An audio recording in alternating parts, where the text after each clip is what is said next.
Hello, how are you? Today I brought you a recipe for a gluten-free, dairy-free bread that's high in fiber, quick to make, and I'm sure you're going to love it. The whole family will love it. It's very practical to make. Stick around until the end, you won't want to miss it. Before we start this delicious recipe, tell me, do you usually eat bread for breakfast, for an afternoon snack, or do you eat other foods, other preparations? Also, remember to like the video. That's super important to me. This even shows YouTube that you not only like this recipe here, but that you support and trust my content as a whole. And to get the ingredients, take a look down below in the description where I leave everything listed for you. Our first ingredient here is cornmeal. We know that cornmeal is a very strong food, and I'm going to be able to lower its glycemic index by adding other ingredients. So don't worry about that here. The first thing I'm going to add to the cornmeal before anything else is water to help hydrate it. We know that cornmeal is usually a flour that's a bit drier compared to other flours. So when we add water here, we're going to be able to improve the texture of our little bread or whatever we're making, right? Of this mixture we're preparing. To help lower the glycemic index of the cornmeal, which despite having a higher glycemic index is very nutritious, and I want to use it in this recipe. I'll start by adding the eggs here, which will bring protein and healthy fats. We know that when we add good protein and fat, we can lower the glycemic index of our dishes, our recipes, and eggs are an excellent way for us to do that because on top of everything, they'll make our mixture here fluffier. Besides that, I'm going to add the salt here to season it a bit. I'll add the baking powder to make sure it gets nice and fluffy when we bake it. And to help even more with the glycemic index and the healthy fats, I'm going to add ground flaxseed here.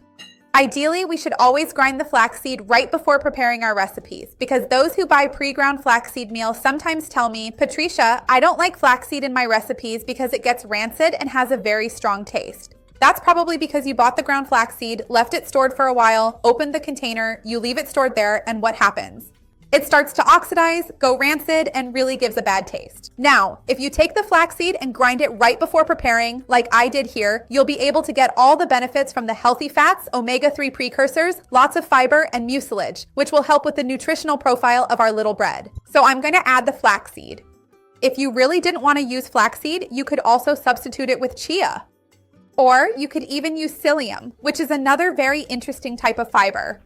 In this case, the difference between psyllium and chia or flaxseed is that chia and flaxseed are kind of like cousins, right? They are seeds and they are very rich in healthy fats and fiber.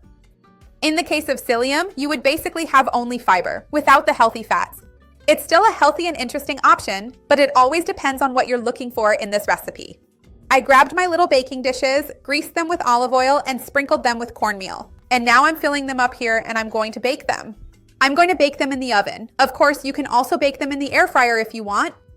Actually, you can even finish this batter in a skillet too if you like to do things faster. But I already have the oven on here because I was making another recipe. Since it's already preheated, I'm going to take advantage and finish them in there. In a little while, I'll come back to show you how they turned out and how many we got, okay?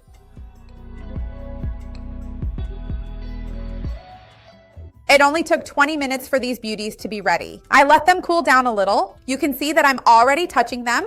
So what am I going to do? I'm going to take them out of these little dishes now and show you what they look like inside. Hold on.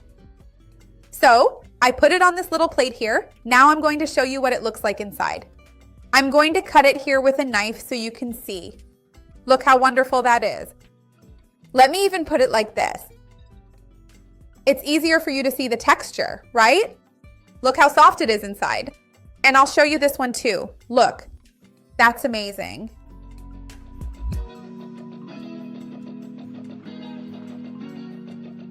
I even cut another slice because this little bread is pretty tall. So each piece ends up making 3 small slices. It's super soft, look. And so I grabbed some cream cheese to spread on it and to remind you that I have a playlist of spreads, pâtés, and mayonnaises here on the channel. And I'll leave it for you down below in the description. Look, I'm going to show you now how it turns out. Just look at this. Try it. You're going to love it for sure. Look how soft it is. Let me know in the comments what you're going to pair with this delicious treat. I would love to see your comment. Remember to like the video. It's your way of helping me and making sure more videos like this reach you. Share this with anyone who might enjoy it. Let's grow this chain of kindness together. Now let's try it.